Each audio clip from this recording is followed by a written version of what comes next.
What if the absolute worst thing you can do in a major football final is score in the first 5 minutes? I mean, it sounds totally backwards, right? Every team wants to score first. Exactly. But today, we're doing a deep dive into the historic Champions League clash between Paris Saint-Germain and Arsenal. It happened in Budapest. Yeah, and it is just a fascinating case study. Right, because we are going to look at how an early dream goal actually turned into like an 85-minute nightmare for Arsenal. It really was.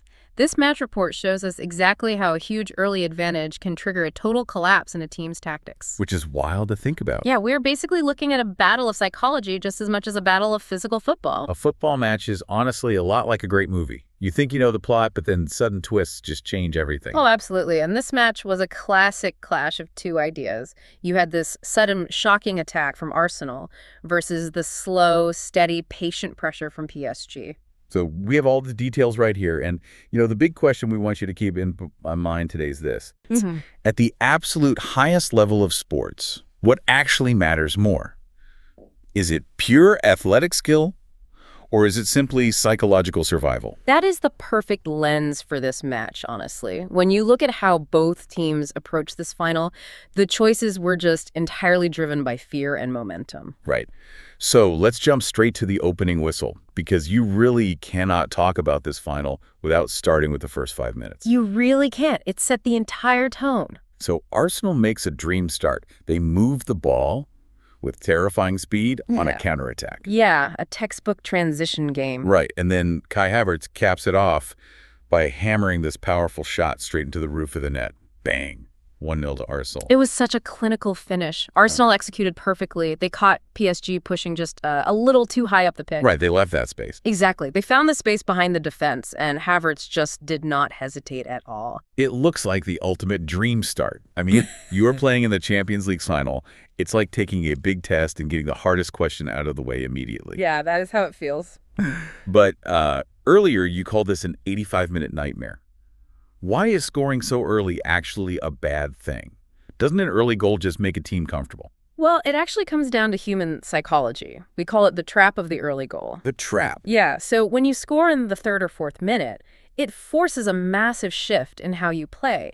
You suddenly have something extremely valuable to lose. Oh, I see. A psychological concept called loss aversion kicks in. So instead of trying to win the game, you start trying not to lose the game. Exactly the point. If the score is 0-0 in the 20th minute, both teams are taking calculated risks. They play normally. Right.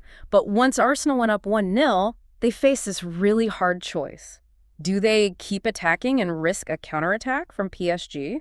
Or do they drop back and protect the lead? Dropping back seems like the safe bet, though. You pack the penalty area, you put bodies behind the ball, you force the other team to beat you. It seems safe, but it actually invites danger.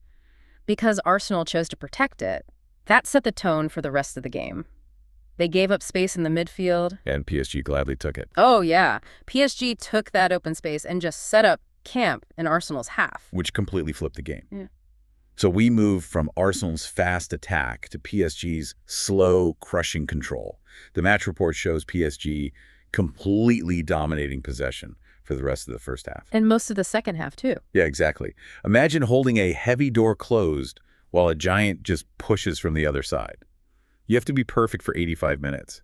Is it actually harder to defend all game than it is to attack? It is incredibly draining. Possession is often misunderstood, Casual fans think keeping the ball is just about trying to score. Right, they think it's purely an attacking strategy. But it is a defensive tool as well.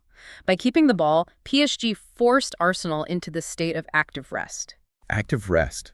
That sounds like a total contradiction. What does that actually look like on the pitch? Well, it means Arsenal's players are constantly moving, they are shifting their positions, but they never get the psychological reward of actually touching the ball. Oh, wow, that sounds awful. It is. They are just shifting side to side, closing down lanes, trying to keep their defensive shape. Right, so if the ball moves 10 yards to the left, the entire Arsenal defense has to shift 10 yards to the left so a gap doesn't open up. Exactly. And doing that for 85 minutes degrades your brain. You are running just as much as the team with the ball, but you are only reacting. So it's mostly mental exhaustion. Huge mental exhaustion. It drains your energy fast. You have to be perfectly organized.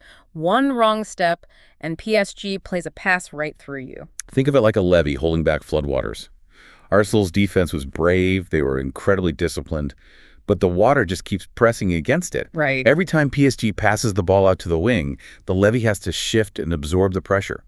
But water always finds a tiny crack eventually. It does. The structural integrity weakens over time. It isn't because the defenders are bad. It is just that when you defend for that long without the ball, your brain gets tired way before your legs do. Right. The giant pushing on the door finally breaks through. So let's talk about the exact moment that pressure caused a mistake. Yeah, the cognitive degradation we were just talking about. Mental fatigue creates physical mistakes. Right. So we get to the breaking point. Christian Mascara makes a bad challenge on Kvaratskhelia, and this happens right inside the penalty box. Earlier in the match, Mascara probably stays on his feet, you know? He would jockey the attacker and force him wide. He was exhausted. Exactly. After an hour of chasing shadows, his brain just makes a poor calculation. He commits to the tackle half a step late and brings the player down. It is just wild how one tiny slip ruins hours of hard work. One bad step by Mascara, and the lead is completely gone. It highlights how unforgiving the sport is. You can be perfect for 80 minutes, but one lapse in concentration resets the whole board. So the referee calls a penalty, and Ousmane Dembélé steps up to take the kick for PSG. I mean, the whole stadium is screaming at him. How does he stay so calm in that moment? Well, it's all about the psychology of the penalty kick. Yeah. The physical act of kicking from 12 yards is something he has done 10,000 times. Right. The physical part is easy. But the mental part is brutal. Dembélé had to completely ignore the noise.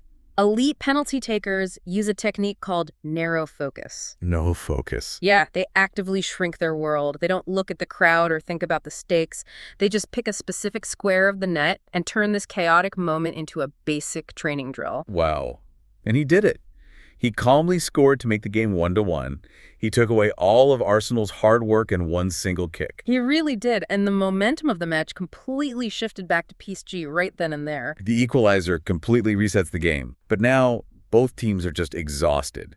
The normal 90 minutes end, and we move into extra time. Yeah, and extra time is where physical limits are truly tested. The match report points out that neither team could score a winning goal in extra time. It felt like watching people run a marathon, only to find out you have to run another mile. That is exactly what it feels like on the field. Legs are incredibly heavy, minds are tired. It seems like the quality of football just drops completely. Oh, it does. By that point, the explosive bursts of speed are just gone. It stops being about teamwork and tactics. Right. It really just becomes a pure test of survival. Nobody wants to make the final mistake that costs their team the trophy. So they just play it safe. Yeah. Which means the match had to go to penalties. And this blew my mind.